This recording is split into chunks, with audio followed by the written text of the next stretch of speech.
Welcome to our first lecture presentation of the semester. We're going to be talking about an introduction to critical thinking. Through the slides, you'll notice that some of the terms are underlined. These correspond to the blanks in your outline for the week, so please be sure to fill in those blanks so that you can use them to guide your studying for our quizzes and exams. The question we have to ask ourselves when we're thinking about critical thinking is, do we even need critical thinking skills? And the answer, of course, a little biased since I'm the instructor of a critical thinking class, but I would say the answer is yes. We are members of an increasingly sophisticated and technologically advanced society, and because of that, we need to be able to critically evaluate and flexibly respond to a wide variety of issues, situations, and problems. We need to be able to protect against a lot of the biases that we often fall prey to. For example, the Dunning-Kruger effect, which is a video in your module this week. We also have to protect against other thinking errors and biases that get us into trouble that we'll learn about throughout the course. So critical thinking is necessary on 3 levels. Individual level, for ourselves, the ability to critically think about what's important to us, types of decisions we might need to make. On an interpersonal level in our relationships and how we interact with each other, and in the larger socio-cultural lens of how we function as a society and as a community. Critical thinking really is the foundation for effective decision-making, for goal attainment, and for effective relationships. Next, we're going to discuss the relationship between thought and knowledge. So you've probably heard the old adage that knowledge is power, and that is certainly true in a lot of cases. But really, knowledge is only power when that knowledge is accurate. And by accurate, I not only mean something that is verifiably true, but something that is really based on a large base of knowledge, something that's been tested, hopefully using the scientific method that we'll talk about later in the course. So existing knowledge is used to help us make sense of knowledge that comes in through learning. So we're always learning, and it's not just in a classroom, we're learning all the time, right? You might have learned that a certain freeway is better to take at a certain time of day, or that you don't like carrying an umbrella, right? So we learn from experiences, we learn from observations, and we learn from more didactic education. The knowledge that we have helps us make sense of all of the new information as it comes in. So we're not learning in a vacuum. We're always taking in new information and incorporating that into our existing mental sets and knowledge. The last thing I want to say about knowledge for now is that knowledge is subjective. So very few things in life are truly objective, meaning that they can really be proven to be true for everybody. So for example, we might say that ice is cold is relatively objective, but is 75 degrees warm, cool, or neutral? That is entirely subjective. So our experiences are subjective, and a lot of the knowledge that we hold in our minds is subjective as well, which leads to a lot of disagreement. So what would Halpern, our author of our textbook, what would she say is the definition of critical thinking? So she shares that critical thinking is the use of those cognitive skills or strategies that increase the probability of a desirable outcome. It is used to describe thinking that is purposeful, reasoned, and goal-directed, the kind of thinking involved in solving problems, formulating inferences, calculating likelihoods, and making decisions, when the thinker is using skills that are thoughtful and effective for the particular context and type of thinking task. We're going to talk a lot about a lot of the terms used in this definition. So we're going to talk about how do we decide what strategy to use in which situation? How do we calculate likelihoods? How do we improve our decision-making abilities? How do we formulate inferences? And for that matter, what are inferences? These are all things that we're going to cover throughout the course. Now that we have a general idea of what critical thinking is, let's talk about what critical thinking is not. So critical thinking is not daydreaming or dreaming at night. It's not that mindless conversation that you're not really paying attention to. It's certainly not impulsive behaviors and impulsive decision making. That's quite literally the opposite of critical thinking. It's not thinking associated with routine activities. For example, how often are you thinking while you're brushing your teeth? It is not rote recall of information, just memorizing something and regurgitating it. And it's also, and I would say most importantly, it's not focusing on information that validates your chosen conclusion. And what that means is really failing to look at alternative information, ideas, or evidence. This is a really big part of your topic analysis paper in this course, which is to look at not only the arguments that support your chosen conclusion, but also to really critically evaluate the counter-arguments on the other side. So naturally, some of us are stronger critical thinkers than others. But the good news is, thinking can be improved. And your book goes into detail about some of the research studies that provide evidence of the reality that critical thinking can be improved. So one of those studies, Arum and Roska, 2011, demonstrated that critical thinking does not automatically improve as a result of standard content-driven instruction. Instead, they found in their study of following 2,300 students at 24 universities over the course of 4 years, that a third did not show improvement in critical thinking skills. Instead, what we're finding is that critical thinking skills improve when they are explicitly taught. So this next study, Van Gelder, 2001, taught college students how to recognize components of arguments, something we'll do in this course. After 1 semester, students were found to improve on multiple choice tests of critical thinking and a writing test similar to the GRE. Another study, Herrnstein, Nickerson, De Sanchez, and Sweats, 1986, found that students in thinking skills instruction groups made greater gains on measures of general aptitude, problem solving, decision making, reasoning, creative thinking, and language compared to the control group. Many studies have found evidence not only of critical thinking improvement, but also in the ability to use those skills in a wide variety of contexts. Now that I've hopefully encouraged you to think of critical thinking as a skill that can be improved, I want to talk about how to go about improving critical thinking. So your book introduces the idea of a 4-part model of critical thinking. And the next few slides are going to go into detail about these. So the first part of the model is that we have to actually learn critical thinking skills. Next, we need to have the disposition for effortful thinking. That means we have to choose and have an attitude that promotes critical thinking. Next, we want to increase the probability of transfer of training, which is basically the idea that a skill that you use in one context can be used in other contexts as well. And then lastly, we really want to promote explicit metacognitive monitoring so that we know what we're thinking and how we tend to learn. So what are some critical thinking skills? First, being able to read and write complex prose and understand basic research principles. So the ability to really improve reading comprehension and to critically evaluate what makes for good, reliable research. 2, to relate new knowledge to previously understood concepts and ideas. This will really help not only with learning new information, but being able to retain that information over a longer period of time. 3, to synthesize information from a variety of sources. We never want to have a really big conclusion based on one person's opinion or even one research study. Number 4, determine credibility of sources. And again, that really important, seek out contradictory evidence. We're always, at least we should, always be looking for where we might be wrong. 5, use metacognitive skills to monitor performance and decide if help is needed. Right? The more we're aware of how we're thinking and how we're learning, the easier it'll be for us to identify when we might need a little bit of support or guidance.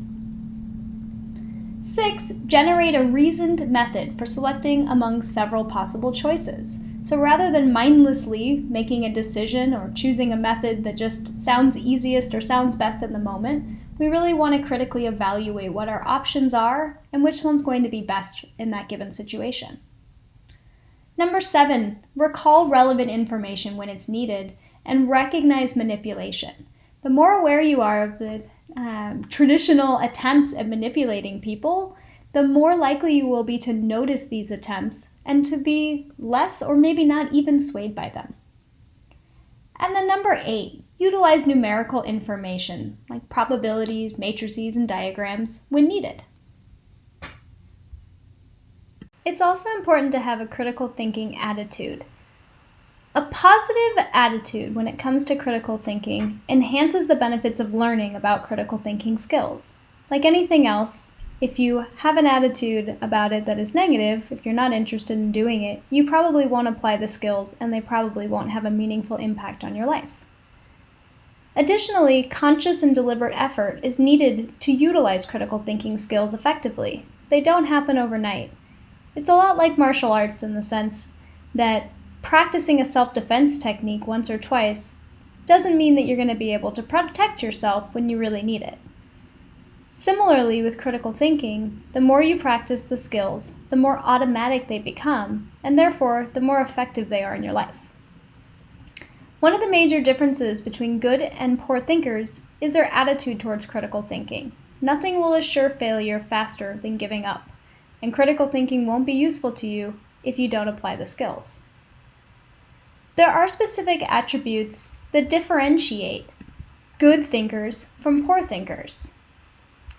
Some of these things are really important to work on, and others might not be big hindrances in your life.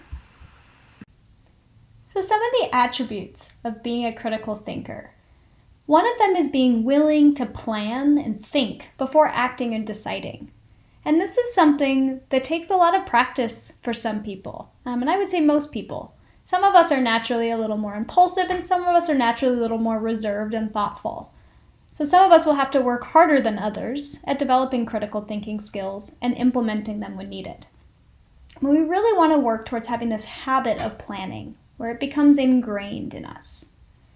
Another attribute of a critical thinker is flexibility in thought processes, really being open to new ideas and continually seeking out new sources of evidence so that there are a lot of options to actively consider and evaluate. The more options you have on the table, the more likely you are to find one that's going to fit. Another attribute is persistence, like grit and growth mindset. Really diligently trying to solve problems, even when those problems appear really difficult or unsolvable.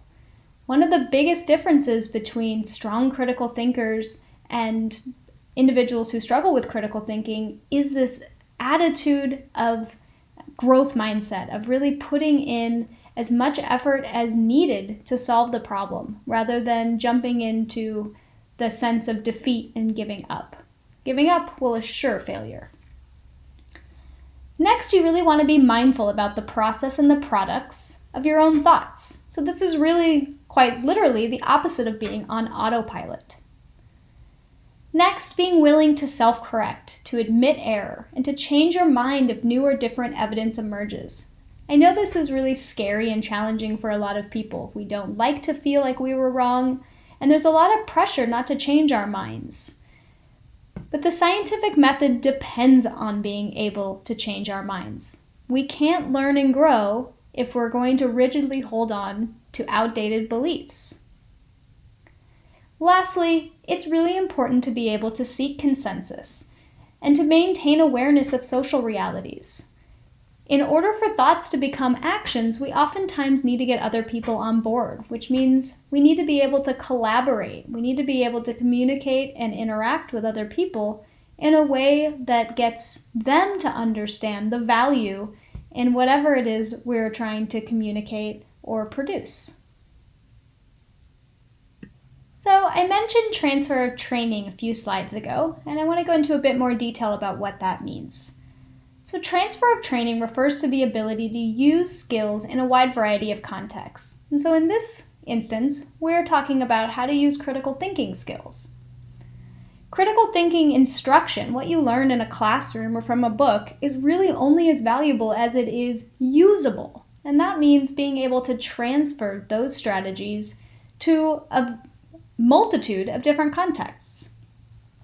One strategy that tends to work well in a lot of contexts is focusing on the structural aspects of a problem. That tends to make critical thinking skills less domain specific, more generalizable to a wide variety of contexts. The more you consciously and deliberately practice using critical thinking skills in everyday life, the easier it becomes to generalize the skills that we'll discuss in this course to a wide variety of situations, problems, issues, and environments. So some examples that tend to have good transfer of training are drawing diagrams, listing all available information and/or solutions, otherwise known as brainstorming, stating the problem in multiple ways, categorizing information according to relevance and credibility, and identifying the type of persuasive technique that's being used. The fourth part of the four-part model of critical thinking is metacognitive monitoring. So metacognition refers to what we know about what we know. It's basically the executive or the boss function that guides how we use different learning strategies and how we make decisions given the limited cognitive resources we have to allocate to any given task. So metacognition is really our knowledge about how our memories and our thought processes work, and then using this knowledge to direct how we learn. That involves tracking our own thoughts, directing our thinking and our learning strategies, and deciding how much effort to allocate to cognitive tasks. Some tasks really warrant a lot of effort, and other tasks, like what to have for lunch, for example, really might not. It might be kind of a waste of your energy. One thing that you might consider about how you learn is in regards to these lecture presentations and the assigned videos. Some students will really benefit from pausing the recording and watching the relevant video and then returning to the lecture recording. Other students might benefit from watching the whole lecture, reflecting on the material, and then watching the individual videos to reinforce their learning. I encourage you to try both strategies throughout the course, and I will do my best to point out on the relevant slides when the video would make sense to watch, and maybe see for yourself, is it better for your learning to watch the recording all at once, or to pause, watch a video, reflect on that chunk of material, and then return back to the lecture? In terms of metacognitive monitoring, there are some ways you can help improve your critical thinking skills. The first is by actively noticing persuasive techniques and biases. Next, more efficiently recognizing patterns and situations that require critical thinking in the first place. Also, knowing when you've maximized critical thinking techniques and have reached the best decision or solution that you're going to reach, given what you know about that issue. All right, what's critical thinking without some fun riddles to test our critical thinking abilities? So for each of these, you might consider pausing the recording after I ask the question or after I give you the riddle so that you can reflect on the answer. I will give the answers afterwards, so if you don't want a spoiler, please pause so that you can reflect. So number one, the bottle coin dilemma. If you put a coin in a bottle and then stopped the opening with a cork, how can you get the coin out of the bottle without pulling out the cork or breaking the bottle? So for this one, you would push the cork into the bottle, and then the coin could just be shaken right out. Number two, how much dirt is in a round hole that is 9 feet deep with a diameter of 3 feet? None. This was a trick question. You make a hole by digging out the dirt. Number three, one day, 2 mothers and 2 daughters went shopping for shoes. Their shopping spree was successful. Each bought a pair of shoes. Altogether, they bought 3 pairs. How is this possible? This is possible because only 3 people went shopping: a grandmother, a mother, and a daughter. Number 4. A bat and a ball cost $1.10. The bat cost $1 more than the ball. How much does the ball cost? So many of you probably came up with 10 cents. That is the most common answer. Even half of the students who were surveyed at Harvard, MIT, and Princeton answered 10 cents. However, the answer is actually 5 cents. If the ball cost 10 cents, that means that the bat would cost $1.10, which means the total would be $1.20, and that won't work. So we know that it must be 5 cents, because $1 more would be $1.05, which would then equal $1.10. Last one. If it takes 5 machines 5 minutes to make 5 widgets, how long would it take for 100 machines to make 100 widgets? The most common answer here is 100 minutes, but the correct answer is 5 minutes. If it takes 5 machines 5 minutes to make 5 widgets, then 100 machines could make 100 widgets in 5 minutes also. If you struggled with these, why do you think they were hard? Now that you know the answer, were they as challenging as they first seemed? Were some of the incorrect answers due to impulsive responding? And that'll lead us in to fast and slow thinking on the next slide. Daniel Kahneman is a cognitive psychologist who is known for his groundbreaking work in his studies of how people think and how they make decisions. And he popularized the idea of 2 broad types of thinking, which could be referred to as fast and slow thinking, or as System 1 and System 2 thinking. If you're interested in this topic, I highly recommend his book, Thinking Fast and Slow. He actually won the Nobel Prize in Economics. He's a brilliant mind, and it's a really interesting book. So, Daniel Kahneman would say that System 1 thinking is akin to intuition. It's our fast, impulsive decision-making. In contrast, System 2 is slow thinking. Slow thinking is more like critical thinking. It's effortful and it's deliberate. The idea of pausing the recording to watch the videos as you go, I recommend pausing here to watch the System 1 and System 2 video located in your module. So System 1 thinking is a lot like intuition. It's sometimes helpful, but it can also easily lead to distortions.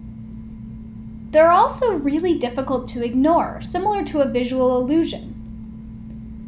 System 1 thinking can be really helpful when we need to make quick decisions, but again, it can also get us into a lot of trouble when we decide too quickly. Interestingly, the research shows that expert intuition really depends on the setting and the amount of accurate feedback. So some experts actually don't do any better than novices, and that's particularly true if they operate in highly irregular domains or if they lack immediate feedback. One example of where experts don't necessarily do better than novices is in the stock market.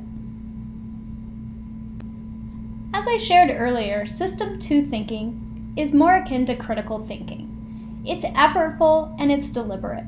It involves things like weighing evidence, evaluating risk, judging credibility, calculating probabilities, and seeking knowledge. And again, seeking not only knowledge that conforms with what we want to believe about the world, but also knowledge that might challenge it, those counter-arguments.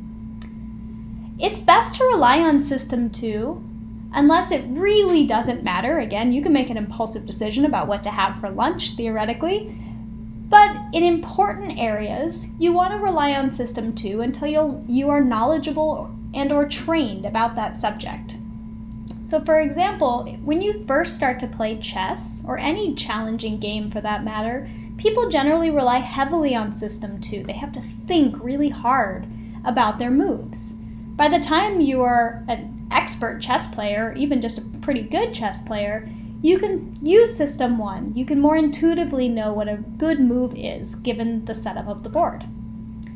Another example would be applying your medical school knowledge to actual patients. There's a reason that people spend years in medical school acquiring knowledge before they need to make really quick decisions in an emergency room situation or in a surgery. Your first class discussion this week is on the topic of bounded rationality. There's also a video on this subject that'll go into more detail about what I'm going to discuss on this slide. Those of you who want to try out pausing the recording and going on to watch the video might try that now. So, bounded rationality refers to the fact that people are not completely rational. There are limits and boundaries to our ability to think rationally. A satisficer is a person who makes good enough choices. So the amount of information we need to consider when making decisions is more than we can keep in our minds at any given time. So for this reason, many people need to be satisficers. Right? We need to make good enough decisions because we can't spend every moment of our lives reflecting on singular decisions or on just a handful of decisions.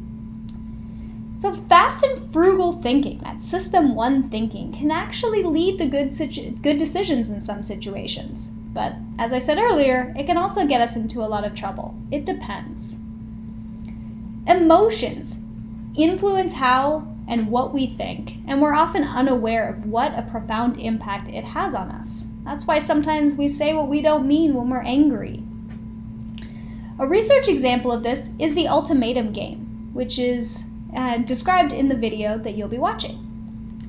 Unconscious factors also affect how we think, how we feel, and how we behave. So some research examples of that. Hot and cold coffee. In this study, students showed up in a lab waiting room ready to participate in an experiment. The researcher shows up with hands full of books, clipboards, and a cup of coffee. The participant is asked to hold the coffee cup while he opens the door. Half are given a hot coffee cup, and the other half are given iced coffee. Participants holding the hot coffee cup rated the third person as warmer than those who held the iced coffee. Nothing else changed except whether they happened to hold a cup of hot coffee or iced coffee.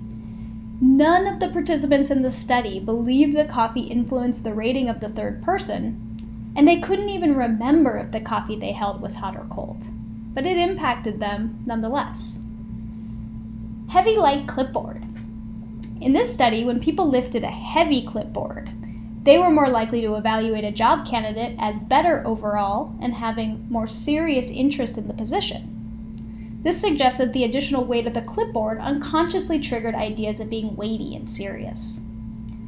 In the hard and soft chair study, participants who sat on a hard chair were more likely to make judgments about a hypothetical employee that reflected strictness, rigidity, and stability. So you can see what profound effects things that we don't even notice in our environment can have on what we think, what we believe, and how we act. Thinking as imagery. So one question that people often ask is, what is thinking? Is thinking really just a silent form of speech? So thoughts are usually communicated with language, but language also helps us to generate thoughts. So here are some examples. First questions. How many windows are in your living room? Did you just imagine your living room? What does your mother look like? Again, did you imagine your mother in your mind in order to answer that question? What letter comes after N in the alphabet? How many of you just went LMNO in your head? Name a word that rhymes with shoe. Again, we probably recited silently to ourselves, shoe, flew. And then, how much is 2 plus 3? I imagine that you all came up with the answer 5, but how many of you can tell me how you even came up with that answer? And that's a perfect example of System 1 at play. There was a time where you needed to use System 2 to add, but now it's a System 1 task. The next example, candle, matches, and thumbtack. So this is a riddle that has to do with what's known as functional fixedness. So in this example, you're given a candle, a box of matches, and some thumbtacks. And the question is, how can you attach the candle to the wall so that it could be lit? Most subjects in these research studies have difficulty because they fail to think of the box as part of the solution. They see it as just the box that holds the matches. But in a research study, half of the participants who were given labeled items that says box, tacks, candles, matches, found the solution in a minute compared to 9 minutes for the unlabeled condition. So this shows us the power of language in terms of problem solving. The last example, a young boy and his father went for a Sunday drive. A drunken driver swerved in front of their car, killing the father on impact. The young boy was rushed to the nearest hospital where the chief of neurosurgery was summoned to perform an operation. Upon seeing the boy, the chief of neurosurgery cried out, "I can't operate on him. He's my son." How is that possible?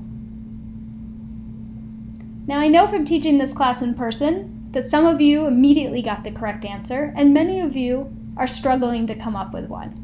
I've heard a lot of interesting solutions to this riddle, but the answer is, it's his mom.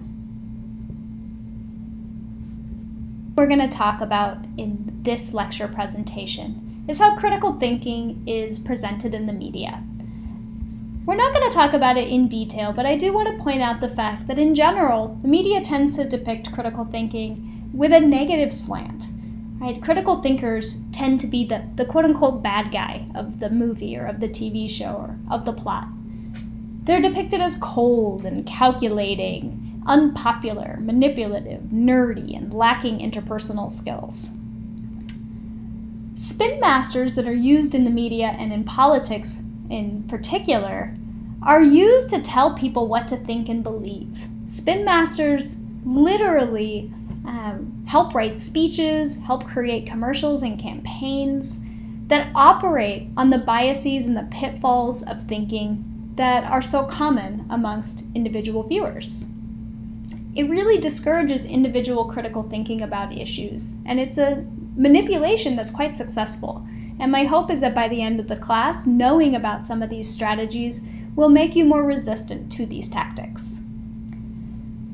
Learning about critical thinking and employing critical thinking in your life should improve your emotional attunement, your interpersonal skills, and your decision making, because there's such a strong emphasis on perspective taking, on your values, on reasoning, on logic, on attention to contradictory evidence, and on finding and appreciating credible sources of information. That's it for this first lecture. Please watch the videos and do the activities in this week's modules. And if you have any questions, comments, or concerns, please come to office hours or reach out.